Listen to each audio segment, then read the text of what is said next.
y la proyección de hoy.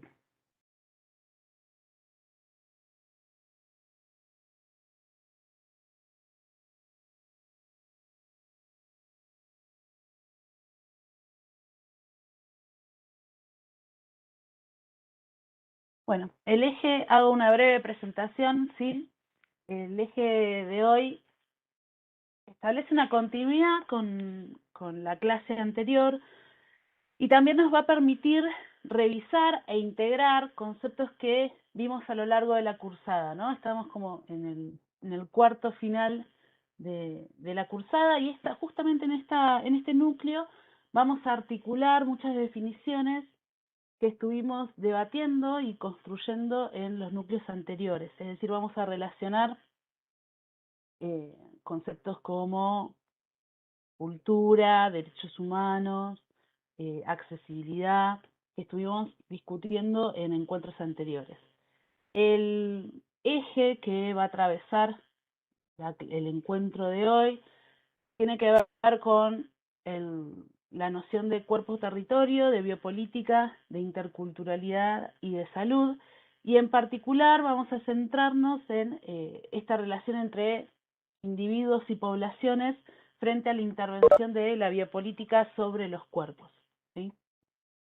Y lo vamos a hacer a partir, como ustedes habrán visto, a partir de un núcleo de lecturas, Piaggio por un lado, Chapela y otros autores por otro, y después ustedes tienen un anexo que trabaja el caso argentino, que es el de Patricia Aguirre, y nos pareció pertinente abrir el debate para también empezar a entrenarnos en esta articulación conceptual que necesitamos profundizar con un artículo de la revista Anfibia sobre el consumo de carne en Argentina, ¿sí? Ese es un poco el mapeo, el recorrido teórico que vamos a hacer.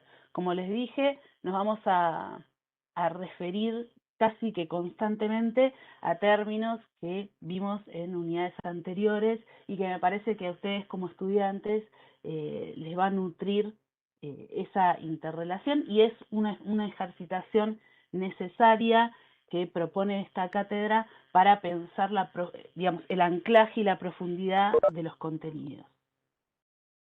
Ahora sí, cierro el micrófono. Sí. Bueno, buen día a todas y a todos. Buen día, Carlos. Em, bueno, en primer término, vamos a comenzar con el texto de Chapela, López Moreno, bueno, y varios autores, que se llama Concepciones sobre la salud, la enfermedad y el cuerpo a través en el siglo XIX y en el siglo XX, ¿sí? Ese es el título y el texto, no sé si lo han leído, pero es bastante largo y atraviesa, bueno, bastantes momentos y muchos autores y mucha densidad de información, ¿sí? Pero cuando comienza el eje, digamos, de toda la cuestión y el planteo, más allá de ver todas las concepciones sobre salud y las distintas, e incluso habla de salud, enfermedad y cuerpo, y también las entremezcla todas estas concepciones, la primera pregunta que se hace es que existen muchísimas preguntas que salen del ámbito de la salud, de lo que hace la medicina, pero que la medicina no se las pregunta. Un poco las preguntas que nos hacíamos en la clase anterior, ¿no? Eh, eh, ¿Quién decide sobre la vida? Habla de quién merece ser atendido y quién no, qué poblaciones, todas estas preguntas filosóficas que tienen que ver con cuándo empieza y termina la vida, y así con un montón de cuestiones de lo que se está explicando cada vez por el avance tecnológico. Lo que dicen es que la medicina no se hace estas preguntas, pero que sí lo ha hecho a lo largo de todo este tiempo la sociología, la filosofía, las ciencias sociales, básicamente. Pero que a la vez, ¿cómo cuesta que las ciencias sociales se incorporen al diseño de políticas y a los planteos, digamos, realmente incorporarse en el campo de la salud? Entonces, para dar algunas nociones más bien textuales. La idea, voy a la primera. La idea dice de la enfermedad como un trastorno objetivo, observable y medible de las funciones normales del cuerpo ha experimentado drásticos ajustes y reformulaciones. Esto es a lo que vamos a ir en primer término, ¿sí? A ver todas estas nociones de la idea de enfermedad y vamos a ir recorriéndolas. Y entonces dice, los cuestionamientos de las ciencias sociales han hecho a los conceptos justamente esto, de normalidad, observación, medición, objetividad, muerte y cuerpo, que ha hecho que el campo de la salud se expanda y que hoy por hoy tenga que ser un campo en que todas las ciencias intervengan. Ahora sí.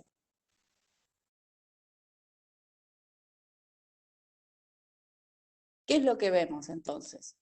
Hoy por hoy vemos que existe un limitado impacto de la medicina en muchos grupos sociales, a pesar de que existen grandes avances, en algunas cuestiones es muy limitado el impacto y lo que resuelve la medicina.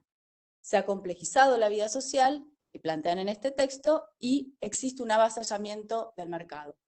Todo esto genera una gran oportunidad para incorporar los saberes de las ciencias sociales para empezar a poder comprender los problemas de salud. Pero también se preguntan, ¿sí? Y desde ahí se desarrollan, ¿por qué es tan difícil incorporar estos saberes? ¿Sí? Fundamentalmente, como les decía, al diseño de las políticas de salud. Entonces, ahí empieza toda la densidad del texto para poder empezar a explicar por qué es tan difícil este ingreso, ¿no? Esta cuestión que parecería, digamos, este diálogo de saberes que debiera existir y no existe. Entonces dice que básicamente se ha retardado. ¿Por qué? Porque la tendencia actual mundial es reducir la realidad a un discurso fundamentalmente utilitario, ¿sí? Y justamente la medicina está sumida en este discurso, que solo acepta lo que es lógicamente demostrable y puede ser calculado, medido y expresado en términos matemáticos. Es un tipo de racionalidad, ¿sí? Que no busca, y esto es algo que plantea bien el texto, que no busca comprender al mundo, sino dominarlo. ¿Bien? Este tipo de racionalidad, dice Habermas, es una racionalidad instrumental. ¿Sí? Y ahí este es un concepto importante que tienen que conocer y que tienen que poder explicar. La racionalidad instrumental, que es típica de la modernidad, se basa fundamentalmente en que el desarrollo de la sociedad va a estar dado por el progreso científico-tecnológico. Que hoy por hoy la medicina responde a esa cuestión, a esa racionalidad. Hay progresos científicos técnicos para tener una máxima eficacia al menor costo posible. Esa es la racionalidad instrumental. Básicamente se basa en el progreso científico-técnico. Pero también, cuando introducen el texto, hablan de otro tipo de racionalidad. Hablan de la racionalidad ética, ¿sí? Entonces tenemos la racionalidad instrumental y la racionalidad ética. La racionalidad ética lo que hace es la siguiente. La racionalidad ética incorpora la noción de valores humanos. El principal propósito de esta racionalidad es incorporar e identificar los valores humanos, los que están en juego para cuando se eligen los medios para alcanzar un fin. Así lo define cortito. Y no separa esta racionalidad, por supuesto si hablo de valores humanos, no separa al sujeto del objeto por conocer, ¿sí? No lo separa. Implica básicamente la reflexión y el diálogo, pero hasta ahora, dicen ahí en el texto, nunca fue dominante esta lógica, y hoy por hoy con la mercantilización, la tecnologización de la vida, pareciera una derrota casi completa. Pero también proponen, ¿sí?, que exista una combinación entre una y otra, que esto también permitiría resolver problemas técnicos y éticos que son el desafío de esta época. Esa es la introducción general que hace el texto para después pasar directamente a los que son las concepciones contemporáneas de salud. Ustedes están estudiando medicina y claramente se van a dar cuenta que todas estas concepciones tienen que ver con los modos en que vemos y que vamos estudiando la carrera de medicina. Vamos incorporando un montón de conceptos con una lógica que es muy parecida a la mayor parte, digamos, tenemos por un lado, para situarnos en la escuela de medicina, tenemos las materias que son más duras, las que tienen contenidos más orientados hacia lo que es lo biológico, a un mecanismo vital, como ahora va a plantear algunas de las definiciones, fisiología, ¿sí? Y por el otro lado las materias, las asignaturas sociomédicas como estas, en donde se permite una reflexión, ¿sí? Esto es lo que propone en realidad el texto, ¿no? Algo que nosotros en esta carrera de medicina estamos haciendo, o intentamos incorporar, ¿no? Pero a través de la historia, algunas definiciones que son fundamentales o que van rescatando el texto, es una en 1960 de Claude Bernard, que plantea, ¿sí?, cómo concibe a la salud y a la enfermedad. Plantea como un mecanismo vital, ¿sí?, y que tiene un objetivo ese mecanismo vital, es el ser humano ese mecanismo vital, ¿no?, de mantener constantes las variables del medio. Y bueno, esto tiene que ver con con todo lo que estudiamos, cuál es la glucemia, el valor máximo, el valor mínimo, y así con todos los valores creatinina, urea, y todo lo que medimos en el laboratorio. Un mecanismo vital en donde se tienen que mantener umbrales máximos y mínimos. Burs, en 1977, plantea también como un estado biológico objetivo que debe ser alcanzado, ¿sí? Si este objetivo no está cumplido, empezaríamos a plantear una enfermedad. En 1948 tenemos la definición que todos conocemos de salud de la OMS, que plantea que la salud es un estado completo de bienestar biopsicosocial. Ahí sí ya incorpora un concepto que tiene que ver con lo psicológico y lo social. Hasta ahora planteábamos cuestiones netamente biológicas. Parsons, en 1950, lo que incorpora es el rol social. ¿Se me escucha? Sí, sí, Hola, profe. hola. Bien, porque la estoy viendo. Sí, profe. Sí, Bien, profe. Escuchamos, ¿eh? bien.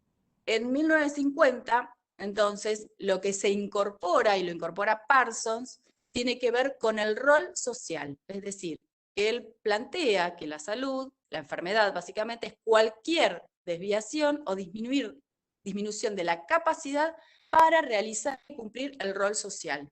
Ahí ya tenemos también, en sintonía con la OMS, la incorporación de otro concepto, de otra categoría que tiene que ver con el rol social. También Canguilhem propone e incorpora, o por lo menos dentro de lo que nos plantea en el texto, el concepto de margen de tolerancia y la adaptación al medio.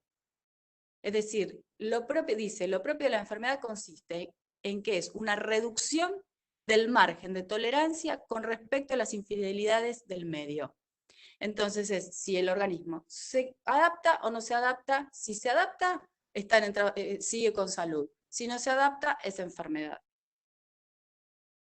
Pérez Tamayo también plantea la normalidad estadística y la función biológica y se posiciona, como ahora vamos a decir, ahora sí en esta, ahí ya voy a la siguiente, para poder plantear que todo esto que íbamos diciendo en las distintas miradas o en unas definiciones, concepciones que marcan en esta historia de recorrido de las concepciones, se pueden dividir en dos escuelas, según se plantea en el texto, que es la escuela naturalista y la escuela normativa.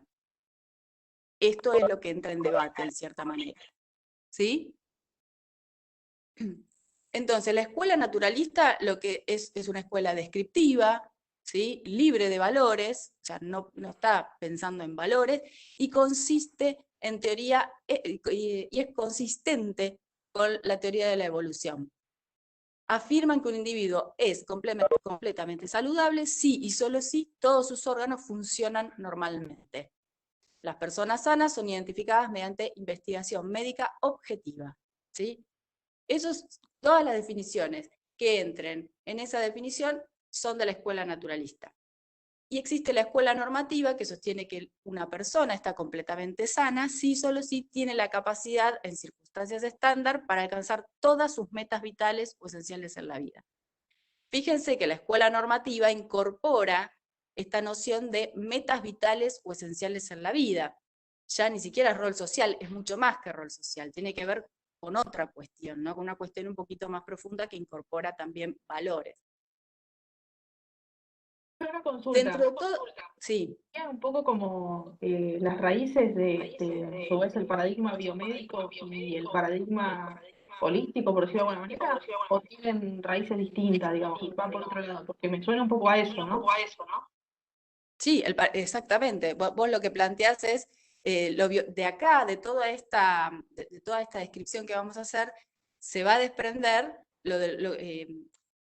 desde dónde sale toda la construcción del modelo médico hegemónico que hace después Eduardo Menéndez. ¿Se entiende? ¿No? Me parece que ibas hacia eso.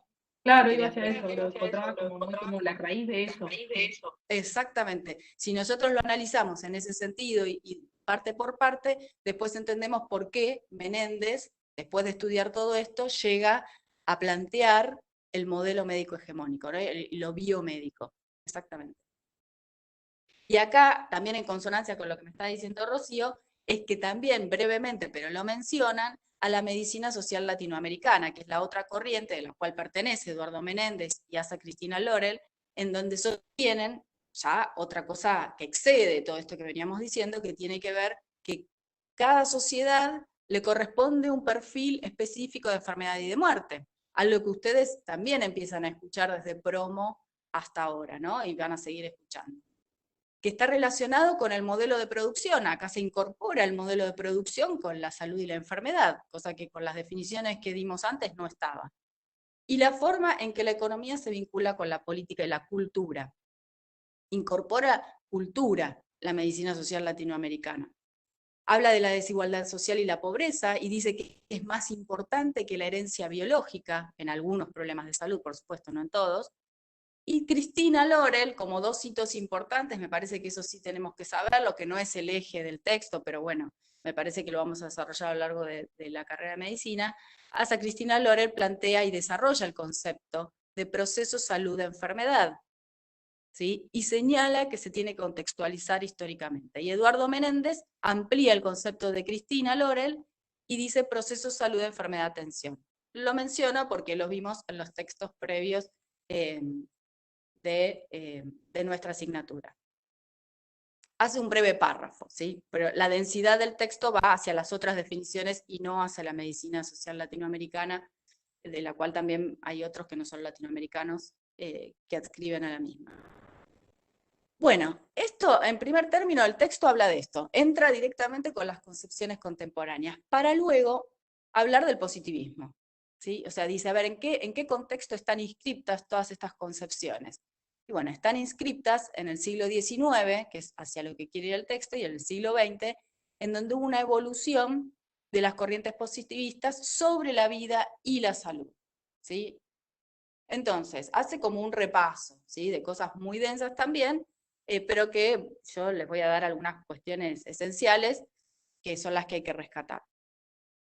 En el siglo XIX, inicialmente Comte, ¿qué habla? Dice que la única forma válida, y acá es como introducción al pensamiento científico, que teníamos en el CBC, digamos, pero la idea es esta, ¿cómo me introduzco al pensamiento científico? A través del positivismo. ¿De quién? De Comte. Y que dice que la única forma de conocimiento válida son las observaciones metódicas de los hechos naturales. Entonces acá la medicina es una ciencia natural, claramente en este contexto. Y no solo eso, no solo que es de hechos, observación de hechos naturales, sino que avanzan en que esa observación debe ser hecha en condiciones controladas, ¿sí? Esa observación que hago no es que la veo en cualquier contexto, también controlo en qué contexto las estoy observando, para disminuir variables, si se quiere, ¿no? Como si pudiese. Esto responde a la lógica que, como dijimos en la introducción, es la racionalidad instrumental. Separa y esto sí que es básico, porque se entiende por qué estamos en las problemáticas que planteamos, separa radicalmente al observador del observado. Y existe una línea divisoria entre los signos objetivos de la enfermedad y las percepciones subjetivas del paciente. Digamos, todo este recorrido desde Comte hasta estos cuadraditos que vamos haciendo, desemboca, ¿sí?, en que esta cuestión que nosotros planteamos y a veces criticamos y ustedes problematizan, que tienen que ver con que lo que dice el paciente no importa. ¿De dónde viene esto? Viene de esta línea, ¿sí?, de esta línea de pensamiento. Porque si tengo que separar al enfermo de la enfermedad, bueno, no importa lo que diga el paciente. Bueno, esta es la línea que desde el siglo XIX venimos atravesando. ¿Qué dice el texto? Dice que el tamiz positivista, ¿sí?, de la clínica científica impidió que los aspectos psíquicos, sociales y culturales de la enfermedad sean observados, porque eso implica la subjetividad del paciente. Y nos basemos en nada más en lo biológico, en lo material, en lo visible. Bien, sigo para... En el siglo XX avanzamos, ¿sí? Salimos del siglo XIX, avanzamos al siglo XX, pero seguimos más o menos con el mismo pensamiento y avanza lo que es el positivismo. El análisis y cómo va impactando en la medicina. El análisis, ¿qué hace? Descomponer en partes los objetos de estudio. Y su predominio genera un conocimiento fragmentado. Y acá aparece el concepto de fragmentación. A pesar de que los humanos, dice aquí, somos seres complejos, son reducidos para poder ser entendidos, ¿sí? Y son reducidos a lo biológico.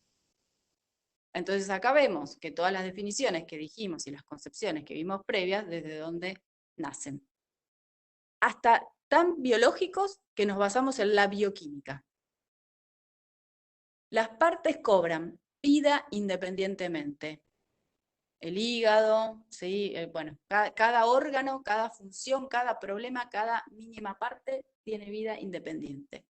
Pero también ahí incorporan, ¿sí?, en esa parte del texto, que la economía de mercado las hace compartir entre sí. ¿Sí? Pero bueno, ahí ya introduce otra cuestión que no vamos a profundizar acá. ¿Y qué nace de todo esto? Así como habíamos dicho previamente que sacábamos la percepción, la subjetividad, acá lo que hacemos es que nace una atención fragmentada de la salud de las grandes masas poblacionales. ¿Sí?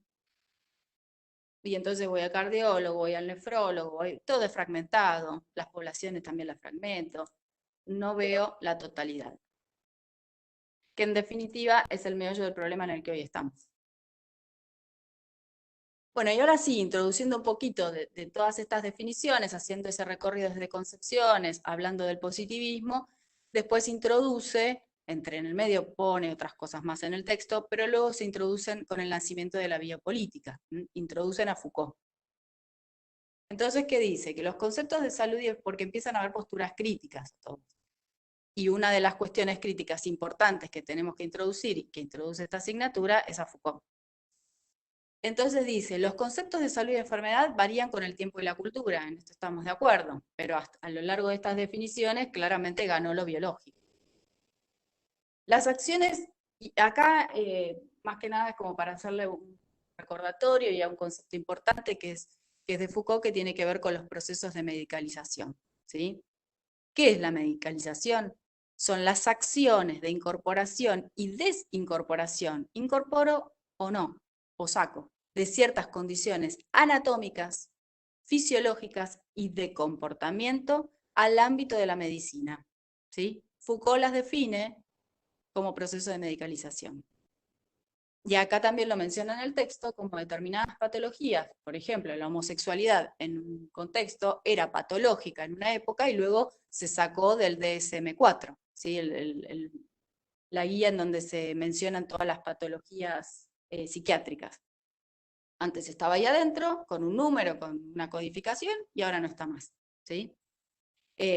Cómo incorporo la obesidad, podía no ser vista como una patología en un momento y ahora es una patología. Y también los procesos, y esto ténganlo presente, los procesos fisiológicos, los procesos normales se los medicaliza. Eso también es importante. Bueno, ¿por qué habla del proceso de medicalización? ¿Y por qué habla ahora de la política, de la biopolítica? Porque justamente estos procesos representan una forma como más comunes y efectivas de dominación sobre la vida. Y dijimos al inicio que la racionalidad instrumental no intentaba comprender al mundo, sino dominarlo. Y los cuerpos de los seres humanos, fundamentalmente a partir de la imposición de un discurso y una forma de mirar al mundo. Pero en este caso y en esta época lo que preponderó es el discurso médico, como forma de control. Por eso la biopolítica y por eso es importante que en medicina lo estudiemos. Entonces, acá lo que me gustaba mencionarles para que quede claro, porque lo analiza Foucault y tiene que ver con toda esa línea de pensamiento, qué es el discurso médico y cómo se instala, ¿sí? El discurso médico lo que hace, para desmenuzar, ¿no? ¿Qué es y por qué qué función cumple? Lo que hace es, primero instala al enfermo la enfermedad, ¿sí? O sea, lo primero que hace es, viene un paciente, lo veo, él tiene diabetes, ¿sí? Lo instalo en la diabetes a la persona. Se legitima al enfermo como territorio de un proceso que puede ser nombrado, comprendido y modificado. En ese mismo momento en que lo menciono, nombro esa patología, el discurso médico lo puede comprender y también lo puede modificar. Y ese enfermo se transforma en un territorio, se transforma en un cuerpo territorio que después lo va a definir Luciana. Es un objeto, transforma en objeto. ¿Y qué es el objeto? ¿Cuál es el objeto? No la persona, la enfermedad del enfermo es el objeto. ¿Para qué? Para que sea un hecho comprensible para quién, para el médico. Entonces está la enfermedad del enfermo y la enfermedad del médico. El discurso médico entonces excluye el discurso del enfermo, que lo veníamos viendo en esta cuestión positivista. El cuerpo es el lugar en donde se manifiesta el verdadero objeto de la medicina, ¿sí? La medicina tiene un objeto y ese objeto es el cuerpo, se manifiesta en los cuerpos. Y a través del discurso médico, que sería lo más importante, se impone el orden social. Y ahí es donde empieza a surgir la biopolítica como lo importante. ¿Y cómo se traslada el poder del rey, a quién puede ir, el poder de dar vida o no dar vida, al médico, al discurso médico? Bueno, Y sí. en materias como NSD, por ejemplo, no sé, alguien tiene mi micrófono que prendido, me parece. Habla. Sí. No, que en materias como en NSD, por ejemplo, un poco se empieza a interrelacionar lo que vemos en esta materia con esa otra, porque hablamos, por ejemplo, de la medicalización en el proceso de embarazo y parto, donde muchas veces una mujer tiene las posibilidades de gestar a su hijo y que el mismo nazca por parto normal, y sin embargo se recurre a una cesárea capaz cuando no es necesario, medicamentos, 10 residentes alrededor de obstetricia que la están revisando como si fuese un muñeco, el bebé llora, leche de fórmula enseguida y todas esas cosas, y capaz que está bueno en este momento ya de nuestra formación empezar a pensar en eso, ¿no? En cómo desde una materia vemos algo y cómo tiene totalmente que ver con otro. Perfecto, sí, sí, exactamente. Esta mirada está siendo cuestionada a lo largo de todos los ejes, ¿no? Y está siendo problematizado, ¿sí? Acá lo que le damos son los conceptos teóricos que sustentan esa problematización. ¿Se entiende? Pero exactamente. Bueno, después de hacer todo este recorrido, dice que plantea el problema del cuerpo y la salud, ¿sí? Ya empieza a plantear que todo esto genera un problema. Que hay nuevos entendimientos tanto del cuerpo, de la salud, de la vida, que apuntan a la indisoluble existencia subjetiva y objetiva del ser humano. Esto que intentamos que fuese objetivo, pareciera que ya empieza a generar un problema, que es comprensible únicamente como parte de trayectorias, bueno, introduce también el tema de las trayectorias sociales, históricas, por lo que la atención a sus problemas, como los relativos a su salud, enfermedad, curación, sufrimiento y muerte, requiere de la comprensión de la inextricable relación entre los aspectos objetivos y subjetivos que constituyen al ser como cuerpo material y simbólico. Ese es el problema que ellos empiezan a definir en un breve párrafo, no lo hacen brevemente, pero justamente es cuestionar todo este desarrollo que hicimos previamente. Saber desde dónde salimos, pero un poco empezar a ver hacia dónde tenemos que ir, ¿no? Y dice que durante el siglo XX, realmente hubo una dominación médica, ¿sí? Que esa dominación médica y esa dominación de ese discurso médico ha logrado, ¿qué logró? Consolidar culturas dependientes de la vigilancia y la prescripción médicas en la vida. Acá es lo que dice Rocío, atraviesa la concepción, el embarazo, el parto, la alimentación, las condiciones de trabajo, la identidad, la pertenencia, haciendo referencia también a Foucault, y esta cuestión de vigilancia que claramente tenemos que hacer.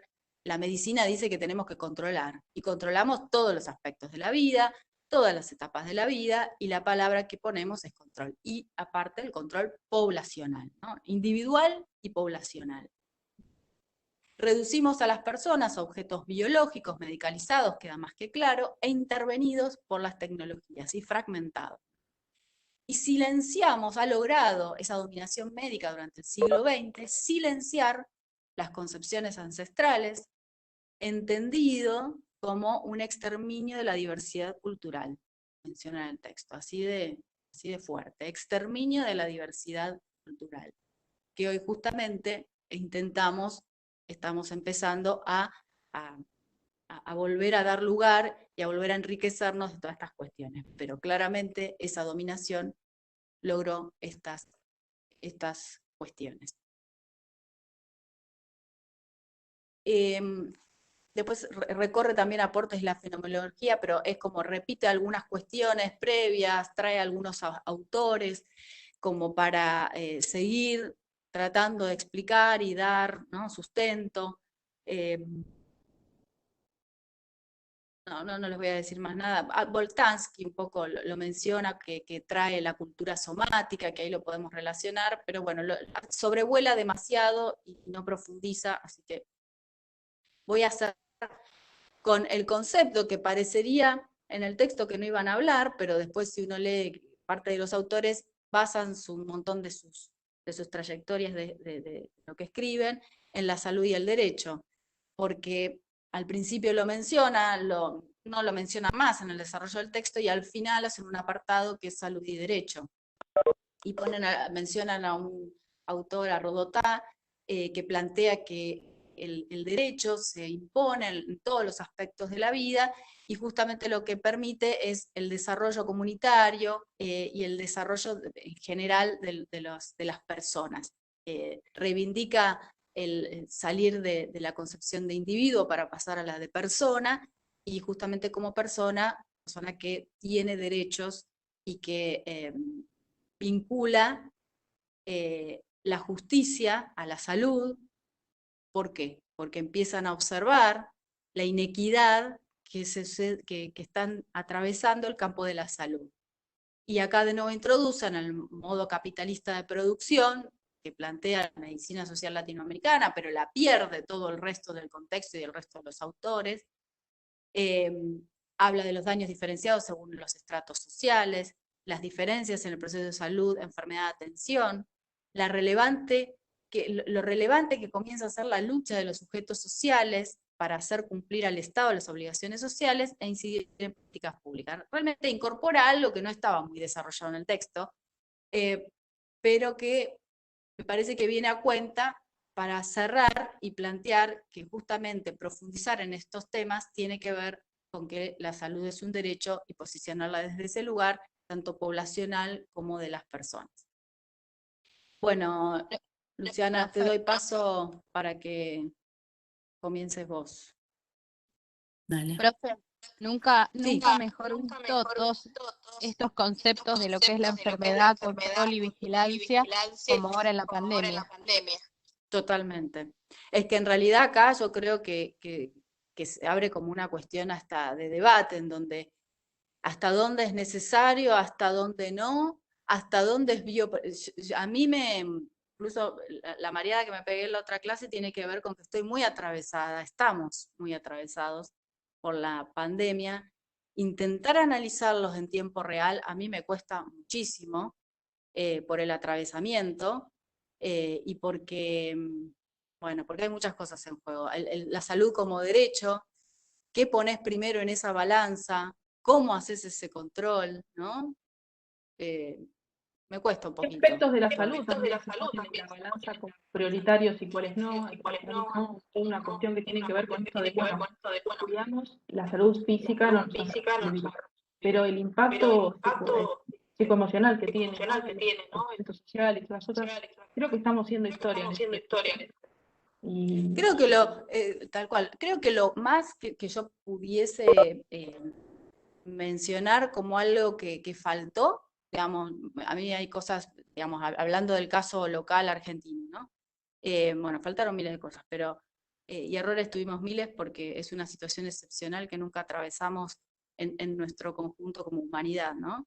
Es la no introducción de las ciencias sociales en los análisis. Siempre fue infectología, epidemiología, médico, político sí, digamos, tomó el Estado, ahí está bien representado el Estado, con el control de las poblaciones, pero las ciencias sociales ausentes. Eso Se ve en el trato del enfermo que se le da al enfermo de COVID, ¿no? Se lo aísla, se lo bloquea y nunca recibe un apoyo psicológico o emocional en el transcurso de su enfermedad.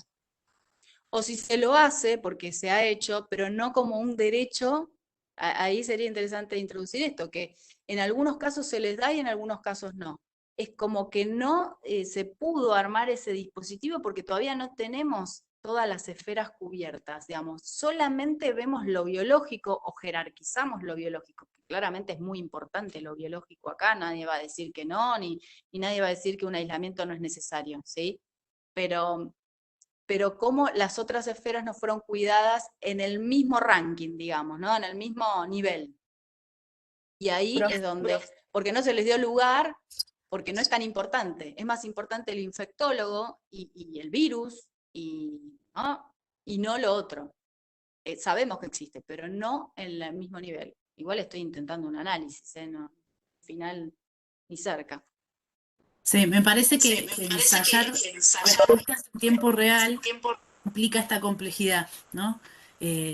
Digo, claramente la cuestión epidemiológica es la urgencia, pero, digamos, el planteamiento de todos estos problemas que venimos recorriendo está todavía en un estado iniciático, ¿no? Me parece que para pasar a la construcción de políticas públicas que aborden todas esas dimensiones, hay muchos debates y muchas disputas de poder, no poder entendido en términos Foucaultianos, ¿no? No poder sobre, sino entre, que me parece que están en vías iniciáticas. Y un poco el rol y retomando y levantando el guante que creo que exponía Rocío, digo, me parece que ustedes están cursando una carrera que va a estar atravesada por por todos estos debates profundos que no hacen, digo, que hacen a algo vital importante que es la configuración de nuevos paradigmas en medicina, ¿no? Es importante tomarnos estos tiempos, pero también asumir que la simultaneidad que tenemos con el proceso histórico que estamos viviendo hace que nos quede siempre corta la frazada, ¿no? Digamos, estemos en plena atención.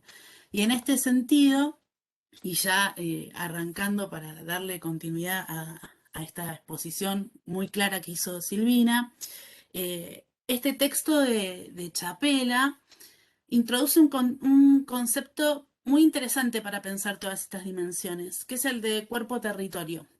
Para hablar de cuerpo-territorio nos vamos a remontar a Judith Butler, que va a plantear que los cuerpos son hablantes y son performáticos, es decir, que hay una dimensión donde el cuerpo actúa.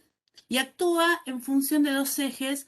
Uno va a ser el semiótico, es decir, aquellas acciones que tienen que ver con la práctica y con lo que es decible sobre nuestros cuerpos y cómo el lenguaje es performativo, es decir, cómo el lenguaje también va a estructurar la función social que van a tener y la construcción social, como va a decir Barreiro, que van a tener nuestros cuerpos. Y el otro eje va a ser el eje de lo simbólico, es decir, de aquello que está atravesado por las subjetividades. En esa conjunción encontramos esta noción de cuerpo como un cuerpo-espacio, un cuerpo que está situado, que es desde ahí, digamos, se nutre a partir de los vínculos sociales, es atravesado por los vínculos sociales, por las operaciones discursivas que hay en la sociedad y que van construyendo sentido sobre sus cuerpos. Ahí el cuerpo es visto como parte de estas disputas hegemónicas de la cultura, ¿sí? Va a estar atravesado por las tensiones. En este sentido, digamos, lo que van a proponer estos autores es que es la institución médica una de las grandes responsables, ¿no? Va a mirar, digamos, todos estos autores miran estos problemas de salud en función, digamos, haciéndose cargo, en función de la formación o el rol de los protagonistas en este proceso de atención de la salud.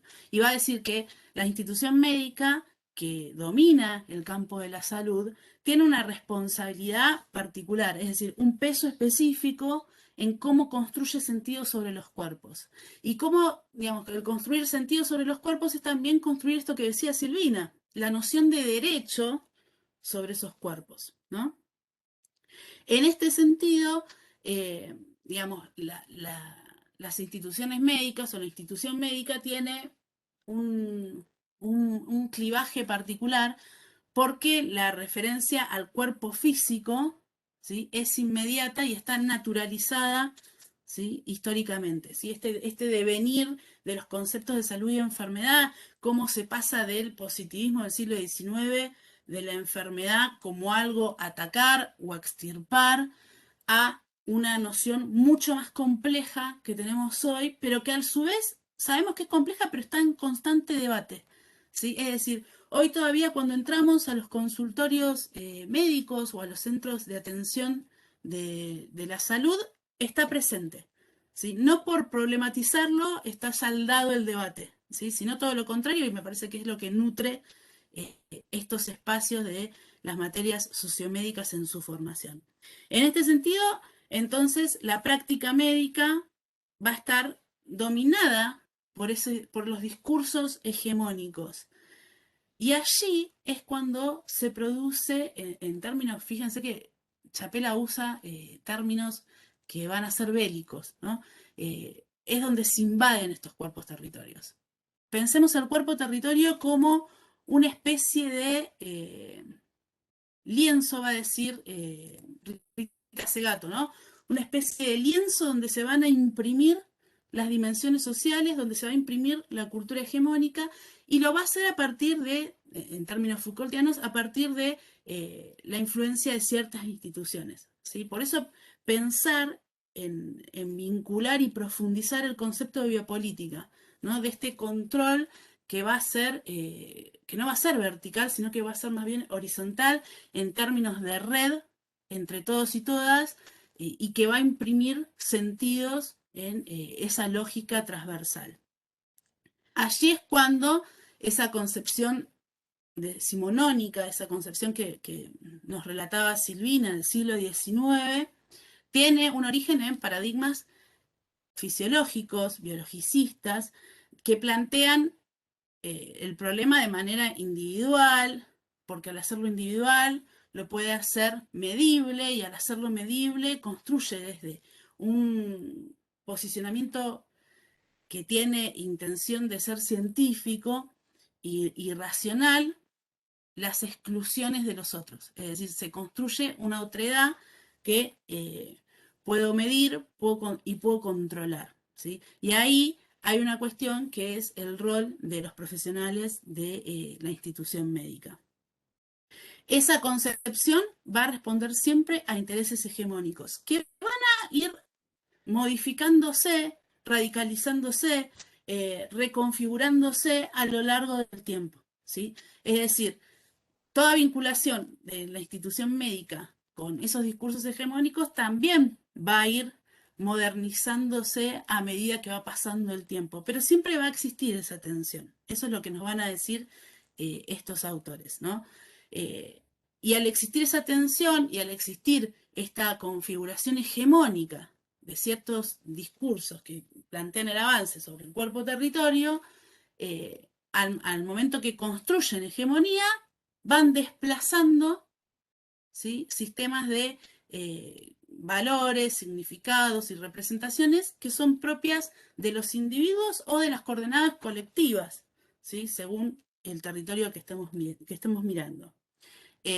Por eso decimos que la persona expone, ¿sí?, ese lienzo que es su cuerpo-territorio con la ilusión de ir a buscar una respuesta a una demanda individual, una respuesta que satisfaga las ansiedades que tiene respecto a su proceso de atención de salud y enfermedad, ¿sí?, a las propias nociones de la salud y la enfermedad.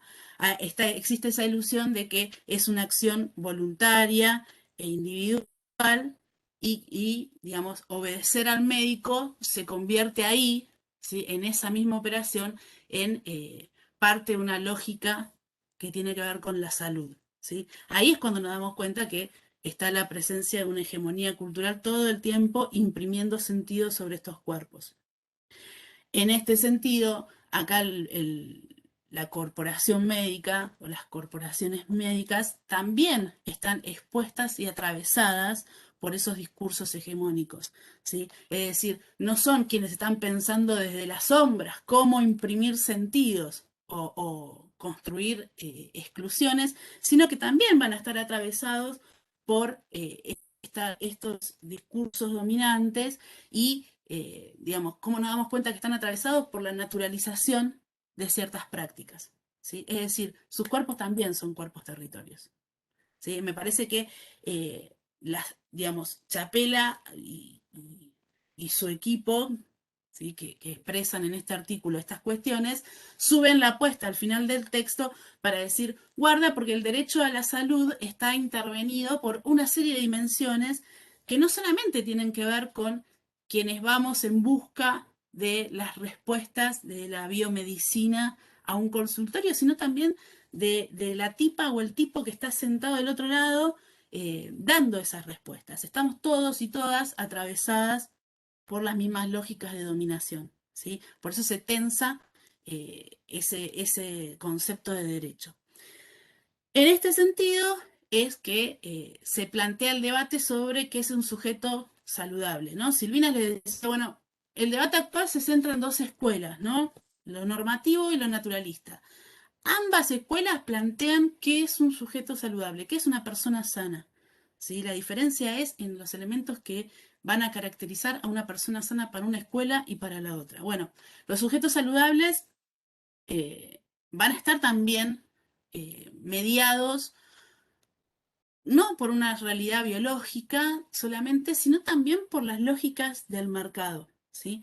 Por la capacidad que tienen de construir un mundo simbólico individual y una representación colectiva y de, digamos, cómo esa representación colectiva ejerce influencia y va moldeando también, porque digo, la lógica del biopoder que plantea Foucault es vuelvo con este sentido, me parece importante, es esta lógica de red subterránea que nos va uniendo y reconfigurando todo el tiempo. Y ahí, en esa reconfiguración, también se está pensando todo el tiempo en qué es el sujeto saludable, ¿no? Y cómo también ese sujeto saludable es historizable, ¿sí? Es decir, se puede problematizar a partir de lo que fue en cada una de las etapas el concepto de salud y enfermedad, ¿sí?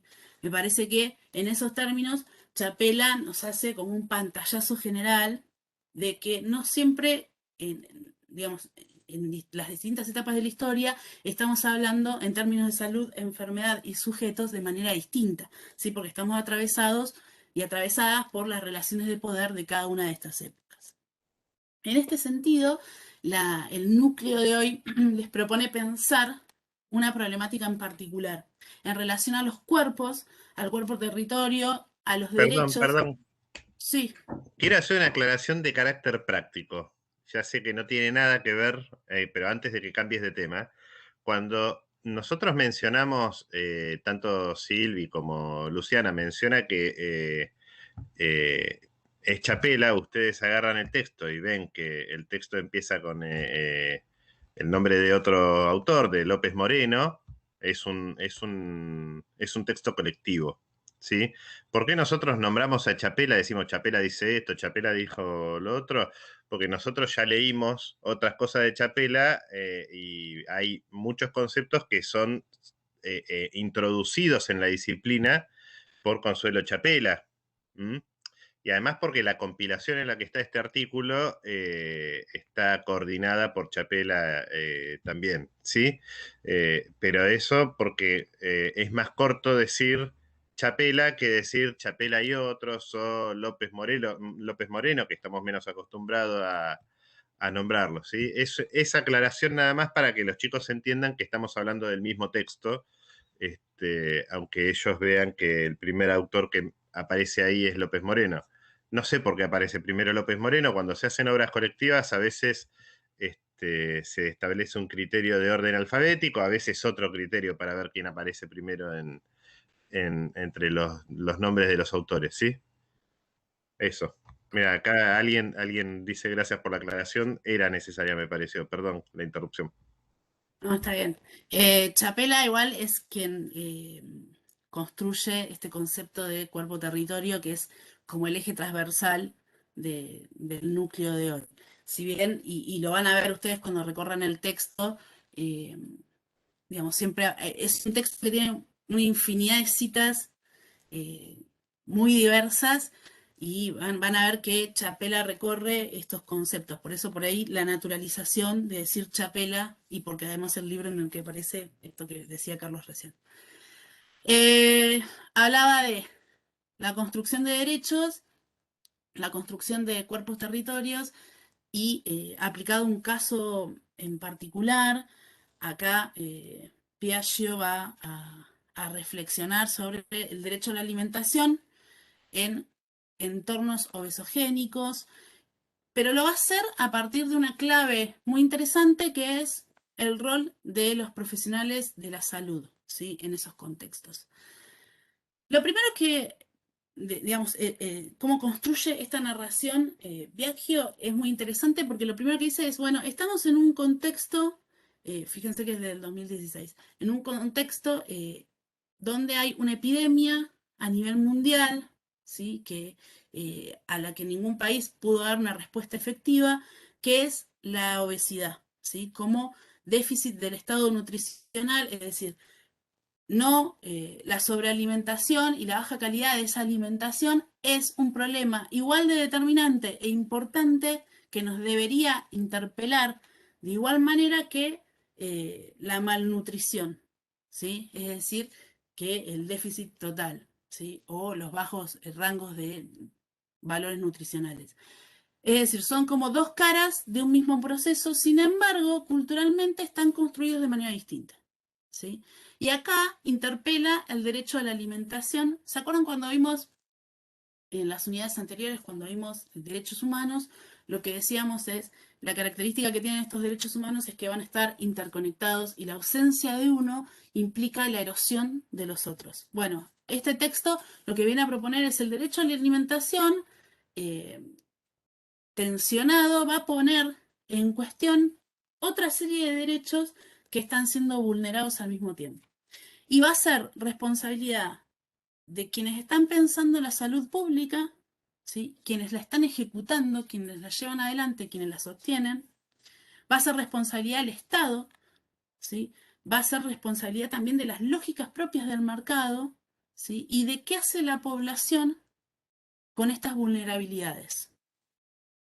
Y en ese sentido me parece que la apuesta del texto de Piaggio es interesante y se pone cada vez mejor, ¿no? Porque dice, bueno, hay que hablar de los contextos, ¿sí? Y de la vulneración de esos derechos. ¿Cómo se vulnera el derecho a la alimentación? ¿Sí? En estas dos, como si fuese un sistema bifronte de problemáticas. Se vulnera por la casi inexistencia de regulaciones o la existencia de regulaciones pero no instrumentadas, ¿sí? No llevadas adelante. Tienen carácter de ley en muchas ocasiones, en algunos territorios, pero no están instrumentadas para traducirse en un derecho real. Se construye un sentido de responsabilidad individual. Acá se vuelve a la noción de cuerpo-territorio, ¿sí? Hay una responsabilidad de las personas, de estos sujetos, de pertenecer o no, ¿sí? al grupo en cuestión, ¿sí? Como si fuese solamente una decisión de orden personal. Ese discurso está construido socialmente, pero sostenido también por instituciones médicas, ¿sí? Y eso lo hace peligroso porque, va a decir Piaggio, hay una cuestión de no poner en tensión la palabra del modelo médico hegemónico, ¿sí? Y tiene que ver con esto que decíamos anteriormente de cómo construye sentido también la biomedicina y cómo construye sobre nuestros cuerpos. También el mercado, la falta de regulaciones por parte del Estado, la falta de políticas públicas que se sostengan a lo largo del tiempo, legitima el hiperconsumo, ¿sí? Es decir, la inacción del Estado referido a la imposición de lógicas de consumo va a legitimar algo que hace que esta epidemia de obesidad no pueda tener freno, ¿sí? Y, digamos, lo vemos en los países hiperdesarrollados, ¿sí? Y lo vemos en otros contextos también. Las corporaciones transnacionales acá juegan en sus intereses con un discurso bifronte, es decir, por un lado van a solventar o financiar investigaciones o programas públicos para, por ejemplo, la nutrición infantil, ¿no? Caso Coca-Cola, caso McDonald's, ¿sí? Pero por el otro, construyen no solamente lógicas de hiperconsumo, sino también digamos, construcciones discursivas que tienen que ver con la publicidad y la propaganda que operan sobre nuestros cuerpos, ¿sí? Es decir, hay una también responsabilidad de estas corporaciones transnacionales en lo que se imprime en estos cuerpos territorios. Hoy cuando hablábamos... Sí. Me acuerdo una vez un año, acá en la Facultad de Medicina, fue Rocío, hubo una de las semanas de integración, se trató de alimentación saludable. Me acuerdo que nos enseñaban a ser críticos en cuanto al etiquetado de los productos. No sé si en otros países existe, pero deberían aparecer leyendas que digan, este alimento es alto en grasas, no saludables, por ejemplo, ¿no? Y estamos vistas que eso debería ser así. No creo que acá en Argentina haya una regulación. O sea, Hay no un sé, debate pero muy no importante en el Congreso. Hay un debate muy importante en el Congreso. Hay muchos actores. Mira, acá Dolores iba a decir lo mismo. ¿Querés contarlo vos, Dolores? Así aprovechamos tu participación. No, iba a hablar de lo mismo, sí, yo, que con el etiquetado también, como que al desinformarse la gente, se favorece ese estado, digamos, de malnutrición que decía, pero eso del Congreso no sé.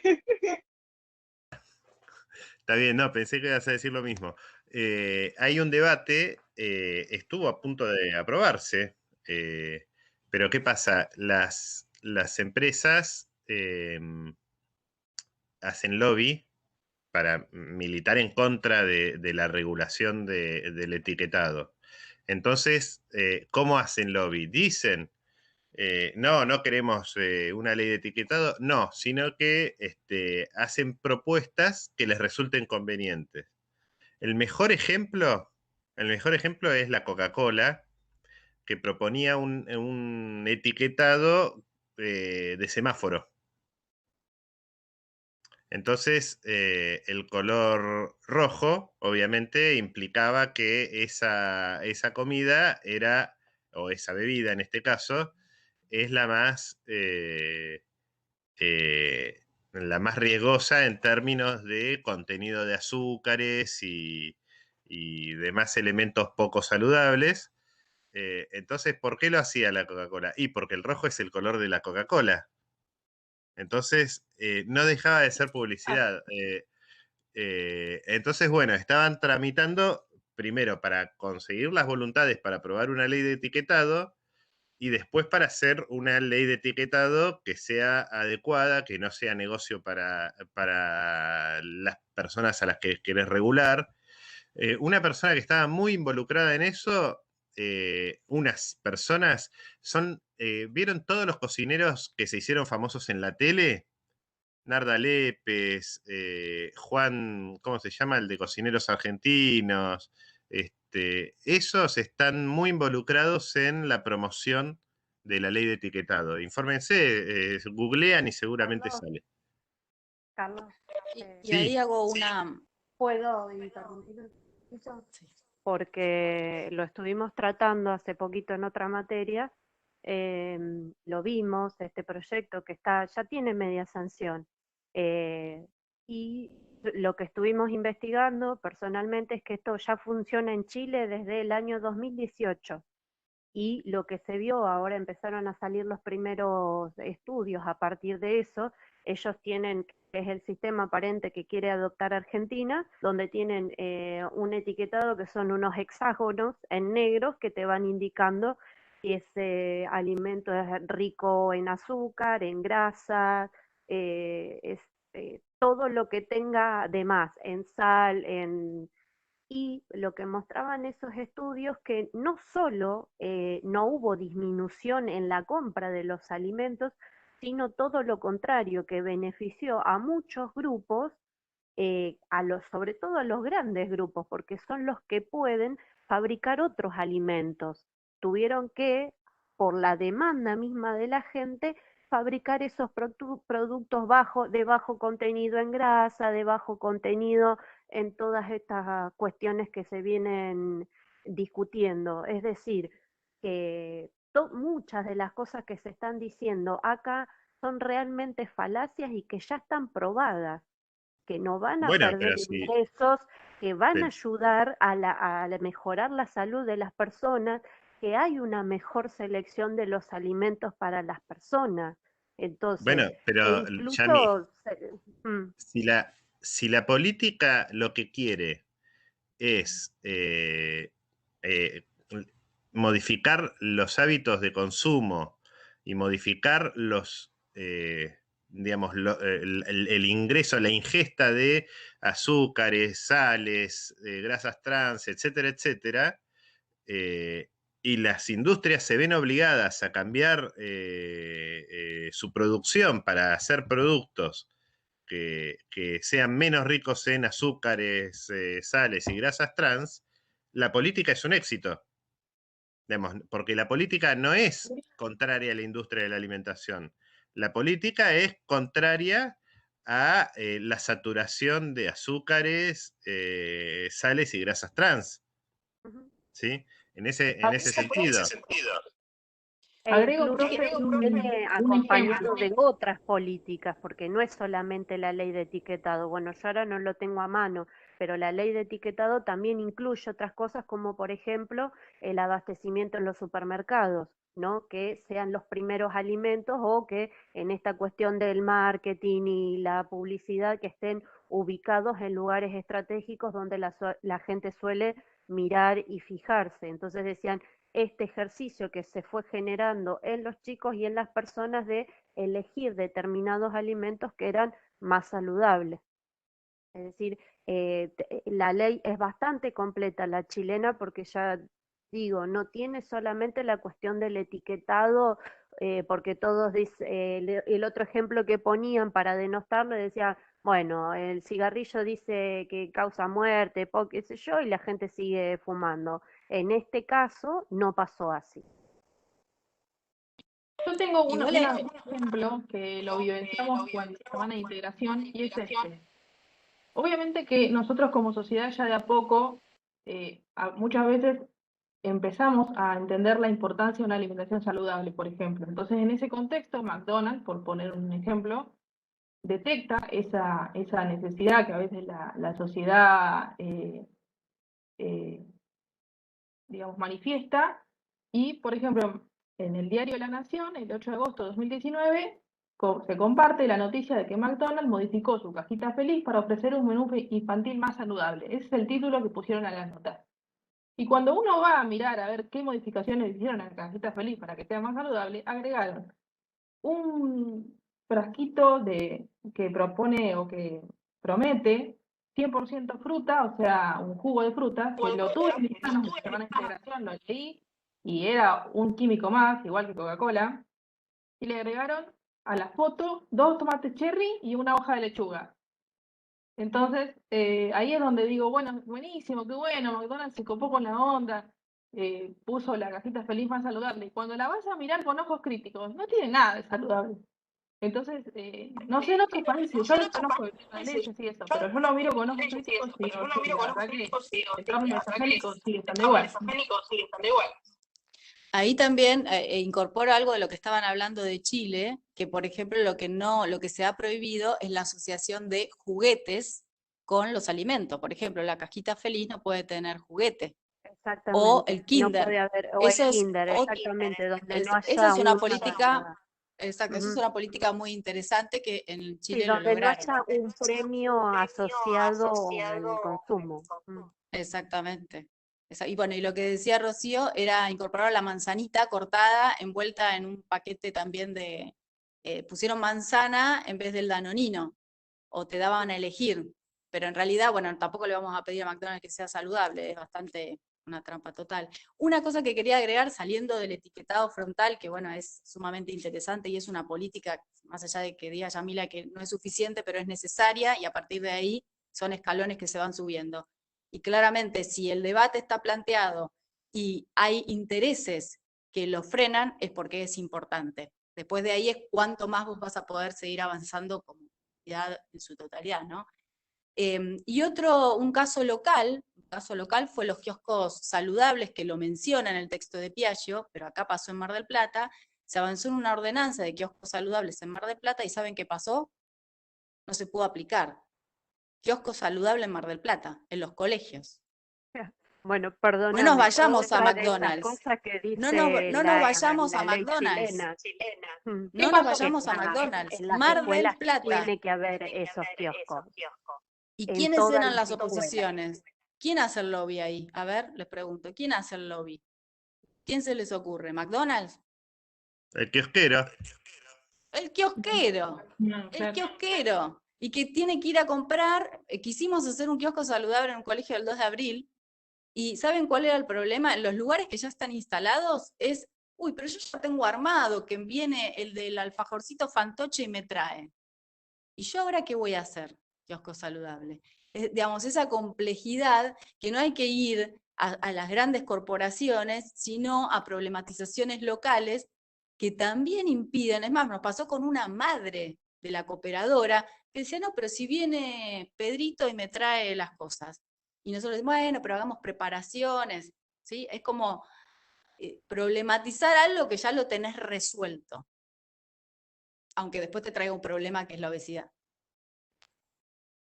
Me parece, Todo en los chicos, que es donde más preocupa, por eso decía que la ley chilena es un ejemplo no solamente para Latinoamérica, sino para el mundo, que lo han tomado mucho, porque incluye muchas cuestiones. Por eso decía, no solamente el etiquetado, sino esto de que en las escuelas esté la obligación y que se garantice el acceso a los kioscos saludables, que todas las cuestiones que tienen que ver con que lo que los chicos pueden comprar en el kiosco o aquellos que van a comedores no tengan esa opción. O sea, está complementada desde varios lugares, por eso es muy interesante de ver la ley completa. Bien, Profe, sí, perdón, y como para agregar una última cosa a todo lo que dicen mis compañeras, que creo que está súper rica en información, es que si nos ponemos a analizar todo lo que está al alcance de la mano o lo que es más fácil de conseguir es todo lo que es nocivo para nuestra salud. Digamos, cuando vos te querés enroscar en comer saludable, implica todo un esfuerzo de salir, a dónde buscar, qué, más tiempo para cocinar, más tiempo para planear, bueno, todo un montón de cuestiones que creo que que no están hechas a la deriva, sino que están pensadas muy estratégicamente. Más caro, por eso también eso está en el texto. Claro, por ejemplo, yo quiero acceder a un paquete de salchichas, bajo acá y tengo al lado un almacén. Ahora tengo que comprar, quiero comprar un tomate cultivado sin pesticidas, no tengo ni idea dónde ir.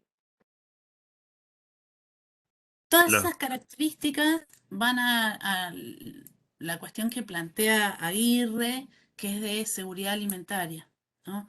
Del acceso al derecho a esos bienes y de la permanencia y el sostenimiento de eso, ¿sí? Porque esto que bien decía Rocío del tomate, eh, digamos, podés tener, no vivimos en el centro de Palermo todo el tiempo, ¿sí? Es decir, no hay, digamos, canales comunicantes entre esos productores y los consumidores de manera directa, sino que hay una serie de intermediarios que también participan y construyen el debate. Y me parece, y retomo esto que planteaba Silvina,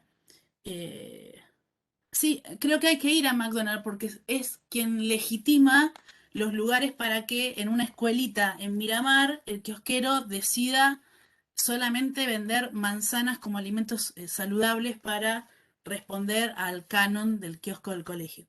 Sí, digo, me parece que hay una interrelación de esos discursos que van permeando las mallas de la cadena de consumo de manera distinta, ¿no? Y que tienen todos un impacto, ¿sí? En este sentido, esto que les planteaba, ¿no? Que propone pensar Aguirre,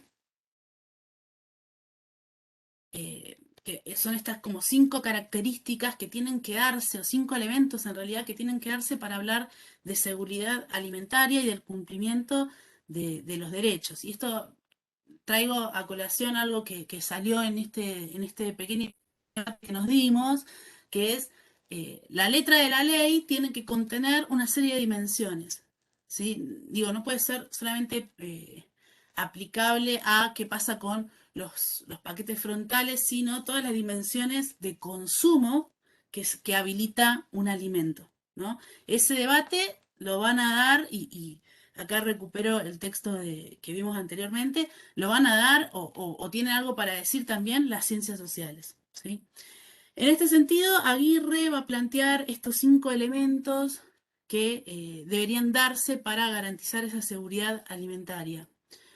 Uno es algo que ya mencionamos en este debate, que es la suficiencia, es decir, la existencia de alimentos en la cantidad y variedad para responder a las necesidades poblacionales. Otra es la posibilidad de cubrir el almanaque estacional de manera de sostener el flujo constante de alimentos durante todo el tiempo, ¿sí?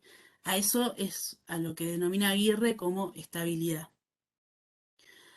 La tercera característica es la autonomía, es decir, que tienen los países de garantizar el consumo de los alimentos, digamos, reduciendo al mínimo la dependencia de recursos externos, ¿sí? Una idea cercana a la soberanía. Otro punto va a ser la sustentabilidad, ¿sí? La forma en la que se producen esos alimentos. Y acá tiene que ver con algo que planteaba Rocío, que es el costo, ¿no? El costo de los productos orgánicos, los productos de huerta, ¿no? y cómo, digamos, se abastecen o cómo incrementan esos costos a partir de la cadena de distribución. Y después un punto central que es la equidad en el acceso de todos y todas a todos los alimentos, ¿sí? Estos 5 puntos van a ser problemáticos, ¿sí? Y van a poner en tensión todas las políticas públicas o las iniciativas legislativas que se desarrollen en pos de pensar en seguridad alimentaria, ¿sí? Porque, digamos, en el caso argentino hay que destetar de una idea que es Argentina granero del mundo, ¿sí? Hay que problematizar esa circunstancia, ese discurso imperante y cómo repercute en las lógicas del mercado, tanto interno como externo, de alimentos en la actualidad, ¿no? Esa es una de las apuestas fuertes que van a proponer estos textos. Otra tiene que ver con las estrategias de consumo, ¿sí? Y, digamos, poder pensarlas multicausalmente, ¿sí? Es decir, no... y para eso también vamos pensando en el debate sobre el artículo del consumo de carne, ¿no? Si bien hay una sobredeterminación dada por la condición socioeconómica que tenemos quienes consumimos cierta categoría de alimentos, no es la única explicación que tienen esos consumos, sino que va a tener que ver con las prácticas culturales, ¿sí? Con las representaciones que tiene la alimentación para cada uno de los grupos y para cada uno de los sujetos, ¿sí? Y en este sentido, me parece que estos textos nos permiten establecer un eje transversal, pensar en términos de cultura, ¿sí? Un sentido que a priori parece biológico, que es el de la alimentación, pero que en realidad es un híbrido, que después vamos a debatir, entre la dimensión cultural y la necesidad fisiológica de alimentarnos, y la dimensión de los derechos como entrelazados e interdependientes. Acá también se establece una relación entre las políticas que tienen los estados y las tensiones, esto que decía Carlos, ¿no? Las tensiones que van resolviendo las multinacionales o las empresas en los mercados locales y su responsabilidad inmediata con la crisis alimentaria. Para mirar este proceso multicausal de qué determina o no una estrategia de consumo de alimentos, lo que hay que historizar es qué nos pasa como sociedad en ese sentido. Y acá este texto de Aguirre plantea como 3 grandes momentos en la historia de la humanidad que tienen que ver con el consumo de alimentos, con cómo nos pensamos o cómo actuamos en sociedad y qué hacemos con las lógicas que imperan en cada uno de los grandes momentos históricos. Entonces va a plantear una primera transición, que es la revolución de la carne, que va a tener que ver, digamos, en un proceso de 100.000 años atrás, ¿sí? Que va a tener que ver con esas primeras organizaciones y un registro en particular de qué implicaba el consumo de la carne, para qué tipo de energía utilizaba la condición humana en ese momento histórico. Y así va a pensar cada una de estas transiciones o revoluciones hasta llegar a la revolución del azúcar, donde se problematiza el para qué comemos o qué industria alimentamos cuando nos alimentamos, ¿sí? Ahí se pueden tensar todas estas dimensiones, ¿no? Ver en la actualidad cuál es el impacto de las políticas públicas, si son de carácter enunciativo o si tienen una serie de dimensiones que van a hacer perdurable, digamos, todos los intentos que se hagan por resolver este problema bifronte, ¿no? Las regulaciones mínimas o inexistentes que existen en el mercado, que no solamente tiene que ver con el etiquetado, digo, y remarco algo que se dijo hoy, hasta una mala publicidad es publicidad todo el tiempo, ¿sí? Y está estimulando las lógicas de consumo. Las condiciones de acceso que tiene la población, no solamente al alimento, sino a las representaciones culturales que hay detrás del consumo de ciertos alimentos, ¿sí? Que pueden o no estar mediadas por los ingresos, ¿sí? No tiene si bien es un factor importante, no tiene una dimensión excluyente que a mayor ingreso tal consumo, ¿sí? Sino que intervienen otras dimensiones culturales para establecer esto de que los ricos son flacos y los gordos pobres, ¿no? Es esto que plantea ese texto que me parece que es, digamos, que nos provoca como lectores y que nos provoca socialmente de decir cuáles son esas relaciones en este problema de crisis alimentaria que hay a nivel mundial, ¿no?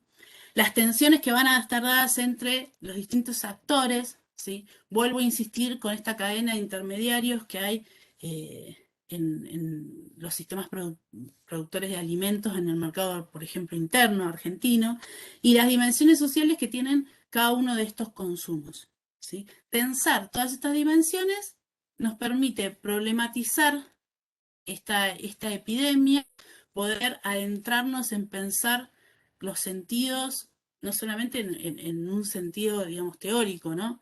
Los sentidos de los cuerpos, sino también como estamos atravesados todo el tiempo por estas lógicas que son pujas de poder constante. Este texto yo elegí, digamos, finalizar con esta pregunta que en realidad es como abre el texto de Aguirre, pero me parece que entra en relación con el debate que les proponemos acerca del consumo de carne, ¿no? Que es, ¿comer es un hecho natural? ¿Sí? ¿Qué es digamos, cuál es la naturalización que existe en el hecho de comer? No ya en el hecho de alimentarse, ¿sí? Que puede ser o puede responder a otro tipo de debate, sino de qué pasa con el comer, qué pasa históricamente con las formas de comer, ¿sí? ¿Cuáles son? Tienen una serie de implicancias y tienen una serie de dimensiones que no se explican por lo biológico, sino que van a ser formas culturales que van a terminar condicionando la necesidad biológica de acceder al alimento, ¿sí? Es decir, el hecho de comer va a estar mediado por una serie de operaciones que no son naturales o que no resuelven el problema de, digamos, el acceso al alimento, sino que van a hablarnos más de las relaciones de poder y las representaciones que cada una de las épocas imprimen, ¿sí? Sobre la alimentación o las lógicas de alimentación.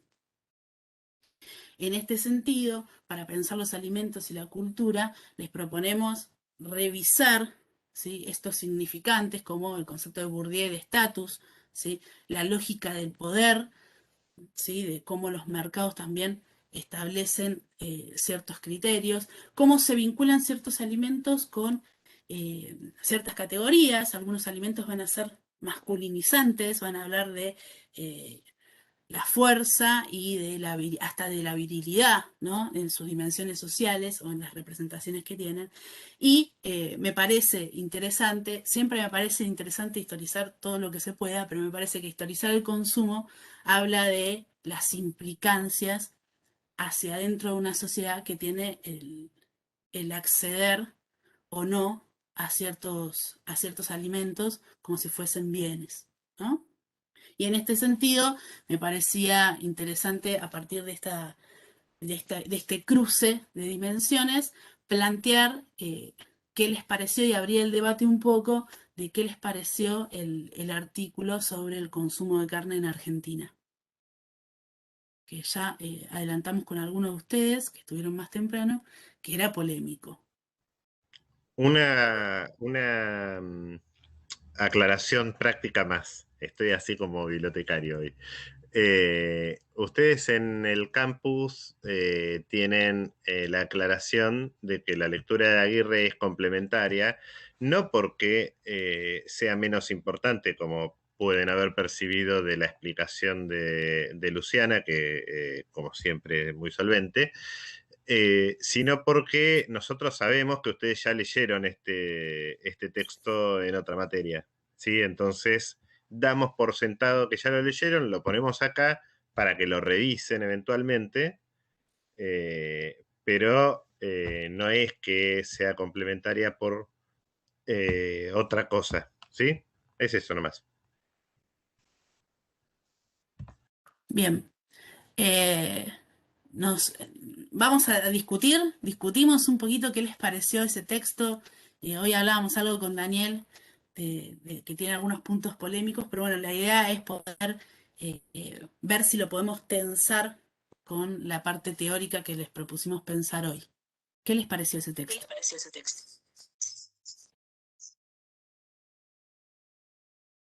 De paso, antes de que, mientras van pensando, podemos presentar a Juliana, que es la docente adscripta, que nos iba a acompañar. Juliana, Sí. si querés presentarte y empezar vos un poquito ahí con alguna cuestión, a ver si te sale, si no vamos avanzando. Bueno, Pero para presentarnos. el Bueno, texto, Yami también, ¿eh? Yami también es nuestra estudiante adscripta.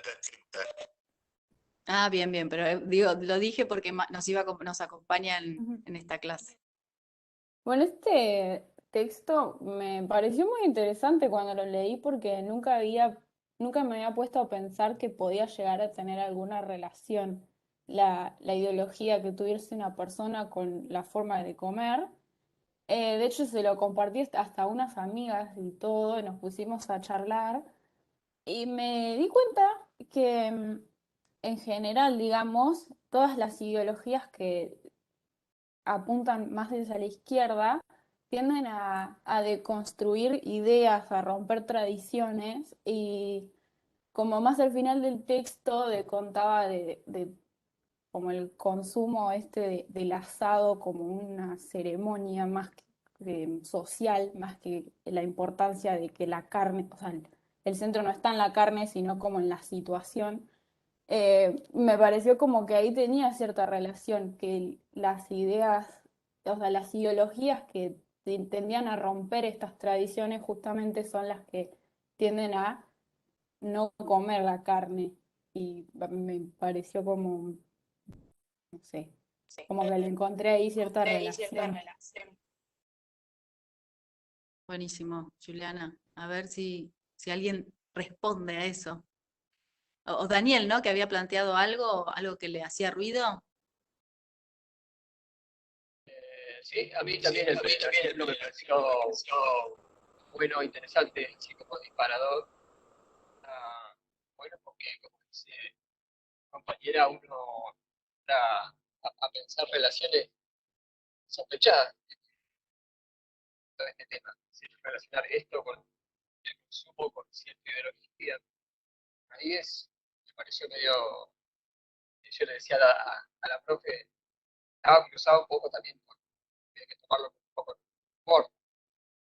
Había, por ahí es reducir algo, me parece una reacción simplista, digamos, decir, bueno, no es carne, sos de derecha, sos vegetariano, sos de izquierda. Me parecía medio simplista, pero está bueno como ejercicio para ver esto, a ver estas relaciones, cómo el sentido de comer está atravesada lógicamente por la cultura, por todo. El acto de comer ya no implica una necesidad biológica, tener hambre y satisfacer esa necesidad, está atravesado por un montón de circunstancias que son lógicamente reales. En una parte, el sociólogo dice, la carne, el asado no es carne, es una situación. Eso representa para mí, una manera de resumir, el atravesamiento cultural que tiene el acto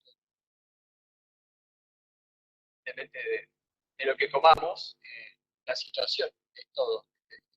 Si lo comemos acompañados, si lo comemos solo, con quién lo comemos, cuándo lo comemos, de qué manera, qué es lo que comemos. El artículo está bueno como disparar eso. Parece que está bueno.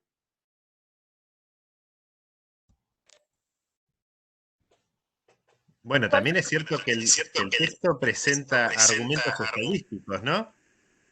Digamos, no es, digamos, lo que Sí. puede llegar a ser polémico, casi te diría son las preguntas, pero las respuestas son irrefutables porque son Son estadísticas impecables, ¿sí? Son de alguna impecables, sí, manera. sí.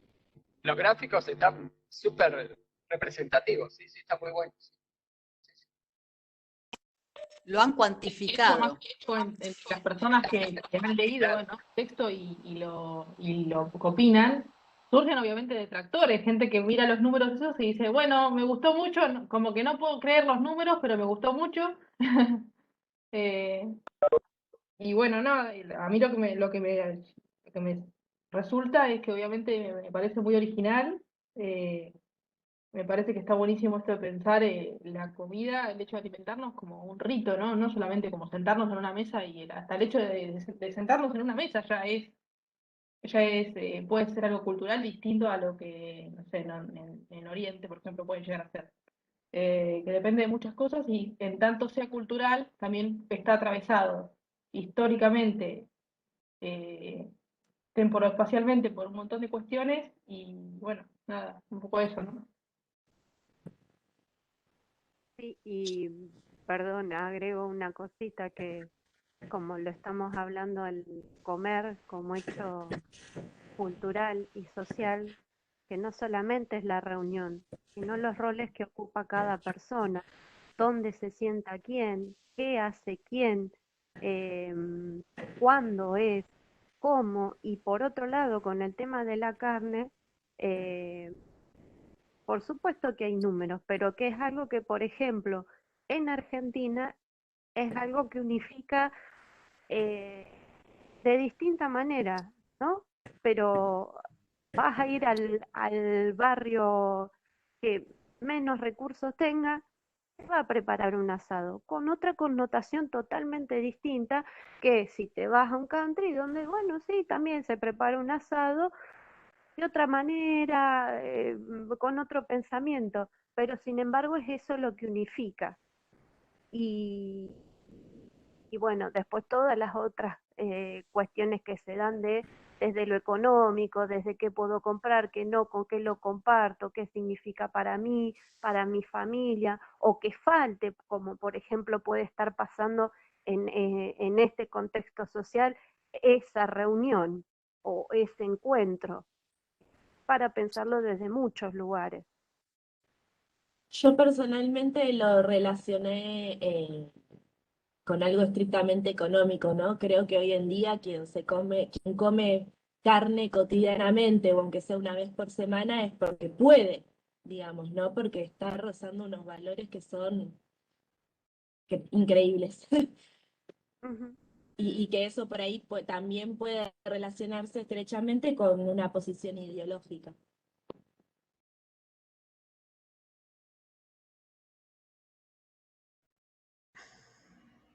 Yo creo que también la posibilidad o no de comprar carne pasa también por a qué le vamos a dar importancia. Ahí yo no me sobra la plata, pero por ahí digo, en vez de comprar mis zapatillas de 10 lucas, me compro 10 lucas de asado y listo. Bueno, podés comprarte Una zapatillas de 5 pregunta. lucas y 5 lucas de asado. Con 5 Claro. lucas te alcanza. Claro. ¿Las preguntas de la encuesta están en algún lado del artículo?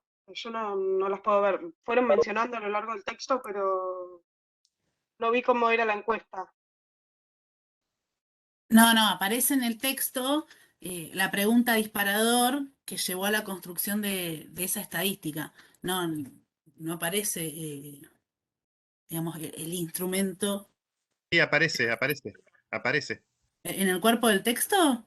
Sí, en el cuerpo del texto. Ustedes fíjense, el primer párrafo, digamos, está la tapa, el título, ¿no? Después el copete, sabrosa y moral para muchos, asquerosa y moral para otros. Y abajo dice, la comida es moral. Y acá dice, quisimos saber cómo opera esto en Argentina y por eso hicimos 2 encuestas.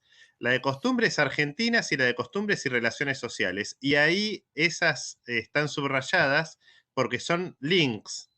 Eso te da acceso a la encuesta, lo cual metodológicamente para una publicación es fantástico.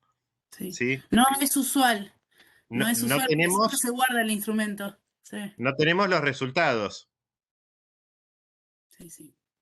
A mí otra pero cosa que me llama la atención, sí, pero sí. Carlos, termina si quieres. No, dale. No, en una parte donde habla, donde esto de que la carne es entendida que también como un símbolo de poder, fuerza e incluso masculinidad. Y la verdad que jamás se me había ocurrido pensarlo de esa manera. De hecho, ahora ¿Vos debatiendo con viste ustedes, alguna vez una publicidad en la que hubiera un asado? sí, Santos Varones. ¿Quién hace el asado? ¿Quién ocupa la Sí, el cabecera? asador. Sí, sí, ¿El sí. asador? Es Asador. como De la hecho, representación del debatiendo con macho. ustedes, se me viene a la mente una anécdota de mi hermano. Mi hermano tiene más de 30 años de muy buen comer, y en un asado me cuenta que estaba comiendo con sus amigos y pide ensalada. Y todos se quedaron mirando como diciendo, ¿cómo vas a tener el descaro de pedir ensalada? Como si fuese, viste, sos un bicho raro, come carne y callate. También el humor que hace Capusotto, donde ¿no? En uno de los videos cómicos que hace, relata un poco eh, una persona vegetariana que en un asado medio que se vuelve medio loco, no sé qué le pasa, ¿no? Como quiero ensalada y el enfermo de la ensalada, ¿no? Como el bicho raro entre medio de todo el mundo, que en un asado lo que vas a hacer es aprovechar a comer porque andás a ver cuándo vas a poder volver a comprar. Además, que al que hace el asado es al que se lo aplaude. Literalmente se lo aplaude. Totalmente. No, todo Aparte de todo. Como yo, por ejemplo, a mí me gusta hacer asados y me considero humildemente muy buena asadora. Y cuando lo cuento a veces me dicen, ¿en No, serio? Como yo no si te lo creo. Yo no te Pero creo. Tenés que darnos pruebas claro, si no, manteniendo la distancia social. Así que estamos todos invitados a que Rocío nos haga un asado cuando termine la pandemia. no termina la pandemia. Bien. Y aparte el rol de la mujer, que es la que prepara la ensalada, la que lava, la que pone la mesa. Es como dice ella, es muy difícil encontrar una asadora, con toda la connotación que eso después puede llegar a traer desde una evaluación minuciosa de cómo lo preparó, de cómo lo hizo, de cuánto tardó, de que si fulano lo hace mejor, etcétera, etcétera. Hay una connotación no solo masculina, machista directamente, sobre si lo puede preparar o no, si tiene las capacidades una mujer para hacerlo. Claro, ahí pasa lo mismo, me parece también en la cultura japonesa con la preparación de sushi.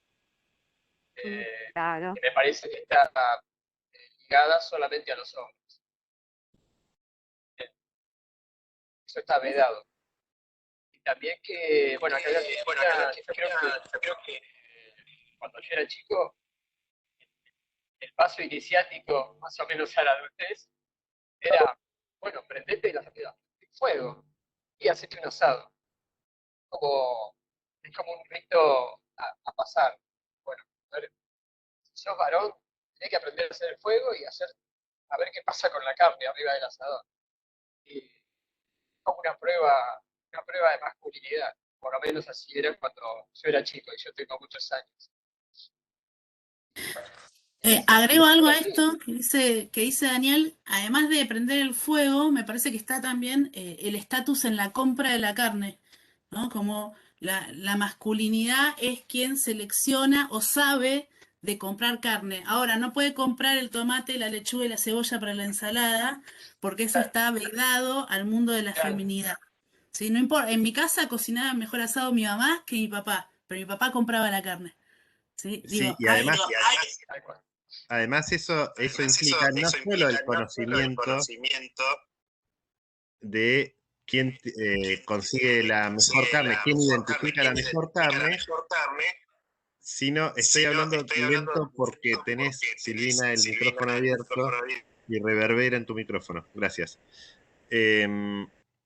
Decía, no solo es el conocimiento de la carne, sino toda la pantomima de la relación social con el carnicero, ¿sí? Que es un acuerdo entre hombres, ¿sí?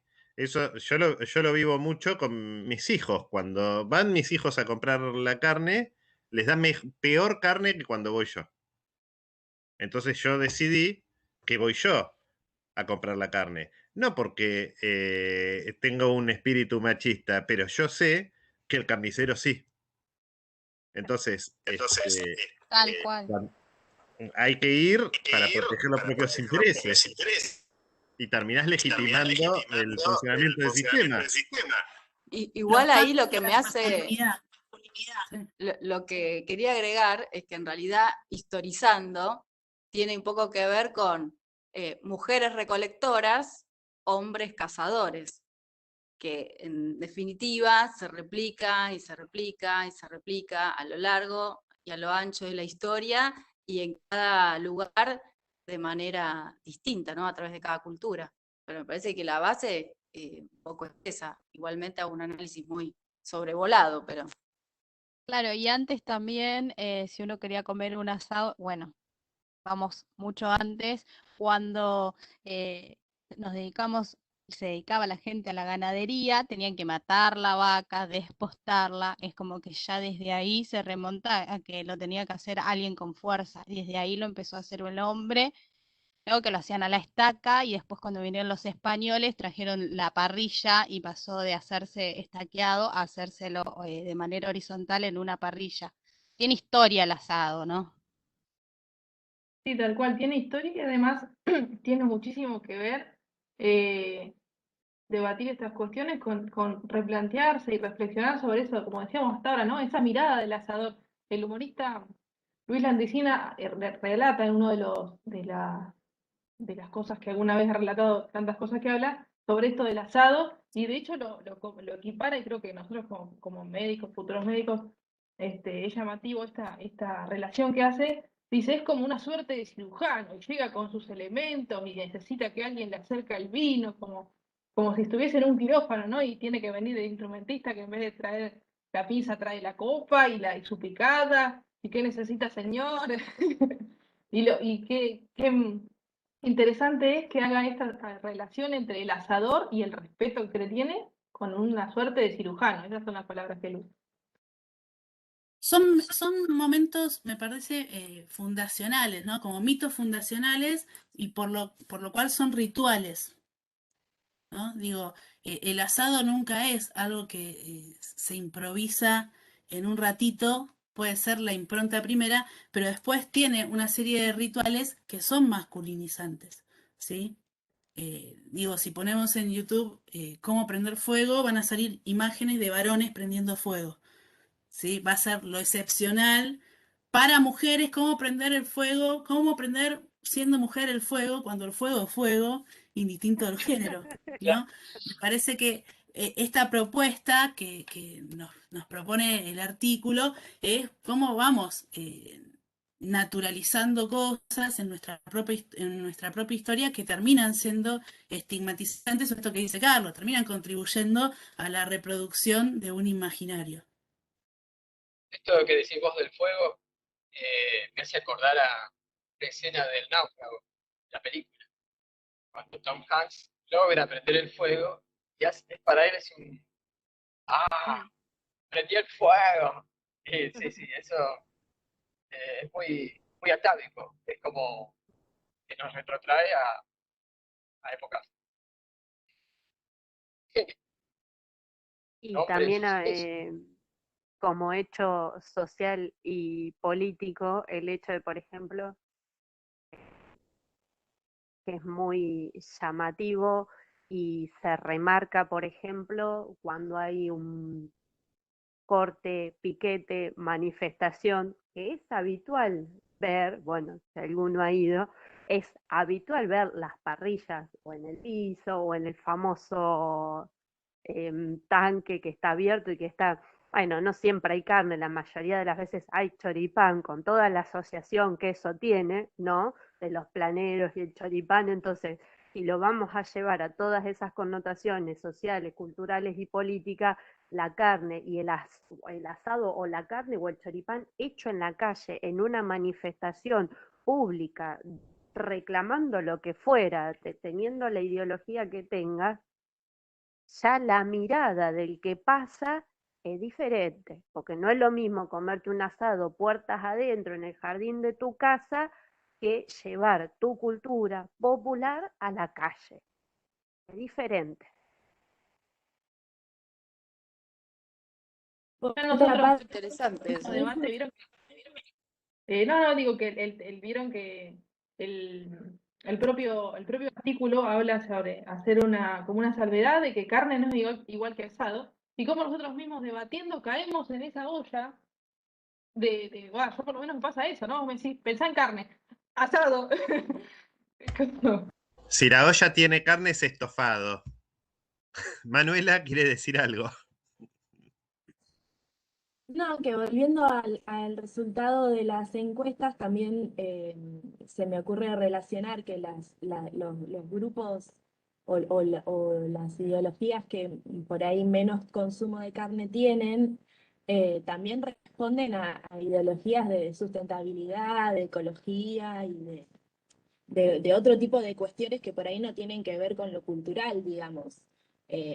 Yo conozco y sé que hay mucha gente vegetariana que considera que la carne es riquísima y que sin embargo elige no consumirla por cuestiones, por valores y por cuestiones, digamos, estrictamente ecológicas, digamos, ¿no?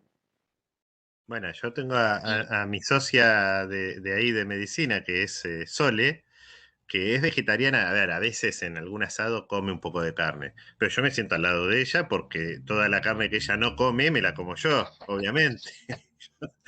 Lo que ella dice, no, no, no me sirve, yo le digo, sí, decirle que sí, cuando vamos a fiestas o qué sé yo, porque me como todo lo que ella no come. Iba a decir algo importante aparte de esa pavada, pero me distraje con mi cuento, mi chiste tonto. Así que ahora, no, sobre el artículo y sobre las encuestas, que la forma en que las encuestas se ve, la forma en que los investigadores determinan el acceso al consumo.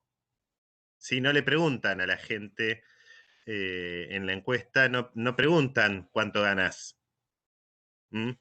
Preguntan, ¿te fuiste de vacaciones? ¿A dónde te fuiste? En el último año, una cosa así.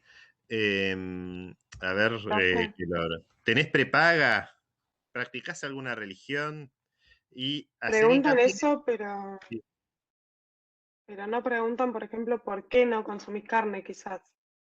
O sea, te Claro, preguntan con porque qué frecuencia la consumís, pero por qué no la consumís con más frecuencia. Como que no se puede establecer una relación ahí.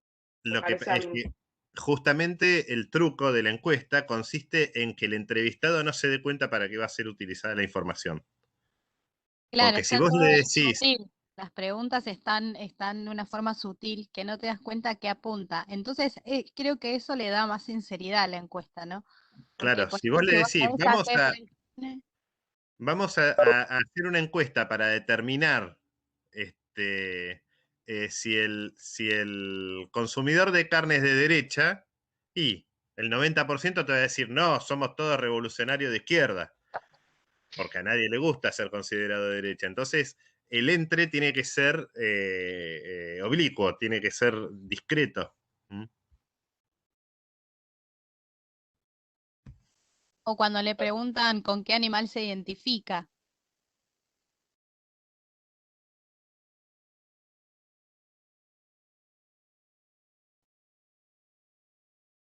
Bueno, ahí sale la cuestión también de la agresividad, ¿no? Y de esta, digamos, de estos, del sentido de estatus y del sentido de pertenencia, pero también de este sentido de masculinización de los consumos, ¿no?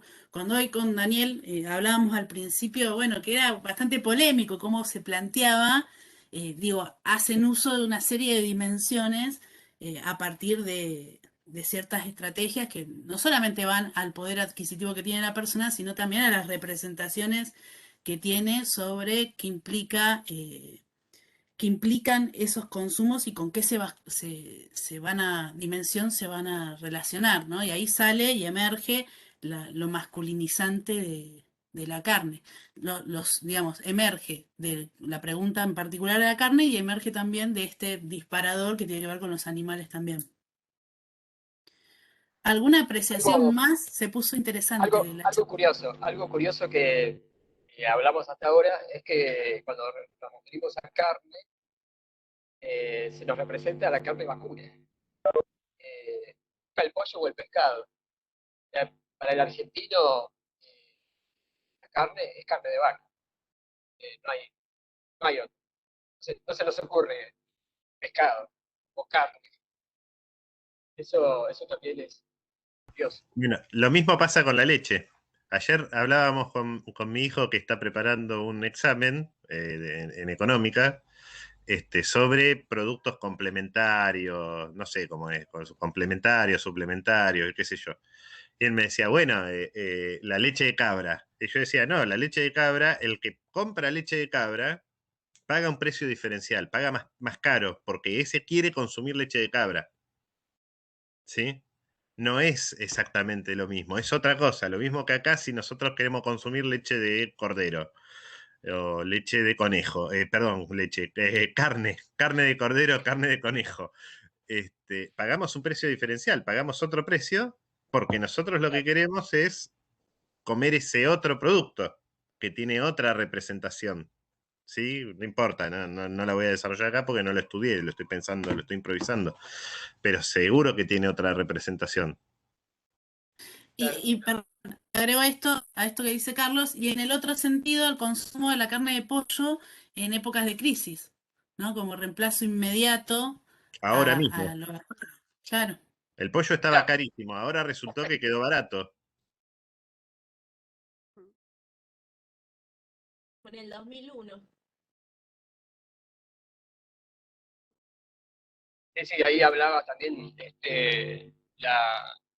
sé si Patricia Aguirre también, de todas las estrategias de supervivencia que tiene la gente. Bueno, sí, también estaba el hecho de, bueno, nosotros cuando éramos chicos le decíamos a mi mamá, dejá de mentir en la comida, porque ella, la tortilla de papa, no resultaba ser tortilla de papa, tenía de todo menos papa y huevo, pero ella decía que era tortilla de papa.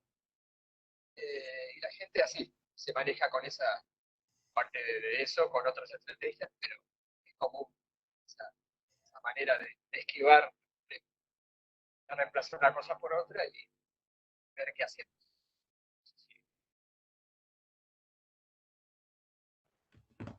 Bueno, yo creo que, no sé Carlos y Silvina qué piensan, pero me parece que este abordaje de pensar las representaciones sociales de los consumos y alejarnos de lo biologicista, lo fisiológico cuando hablamos en términos de cuestionar ciertos discursos, en esta clase se vio, o en este debate se vio que está bien articulado, ¿no? Pusimos como excusa la carne para hablar de las dimensiones sociales que tienen los consumos para pensar los cuerpos territorios también como instancia de impresión de ciertos discursos para ver la historicidad que tienen finalmente esos discursos, ¿no? Esta estrategia de embudo, es decir, ¿por qué hago este comentario? Porque después cuando estamos en instancias de definir y relacionar, es un poco atravesarnos por todas estas dimensiones para pensar los problemas, ¿no? Ya en términos instrumentales de evaluación de la materia. Me parece que, digo, pensar, tomar como excusa la carne nos hizo poder pensar la teoría y el concepto de la biopolítica de una manera muy cercana y de una manera como con distintos frentes en sus dimensiones de análisis, ¿no? Como para ir ya dándole, si quieren, si no, nos quedamos hasta que alguien prenda el fuego, nos quedamos hablando sobre el asado, no hay problema. Y no Rocío, pedimos algo en Rocío, McDonald's, ya fue.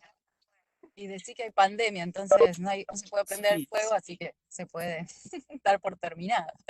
No, Bueno, pensando, Rocío, cuando terminan las restricciones estás comprometida.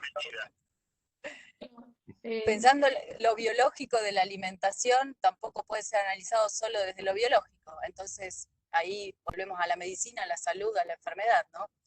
En ese cierre, digamos. Desde lo biológico, meramente no podemos explicar nada. Nos quedamos cortos. Bueno, y si Rocío no Podemos puede, en todo festejar que caso nos aprobamos juntamos y pedimos algo en McDonald's. ¿Podría ser el motivo del festejo que aprobamos Inter? Sí, Claro. por lo menos para todo lo que estamos acá. Para los que aprueben, claro, buenísimo. Los que se bancan Sí, un Carlos. lunes a las 10 a hablar de asado, ¿no? Eso ya es meritorio. Cierto. Bueno, excelente, chicos. Muchas gracias por la participación, ¿eh? Gracias. Gracias, profe. Sí, Hasta luego. compañero. Nos estamos viendo. Gracias, Adiós. profe.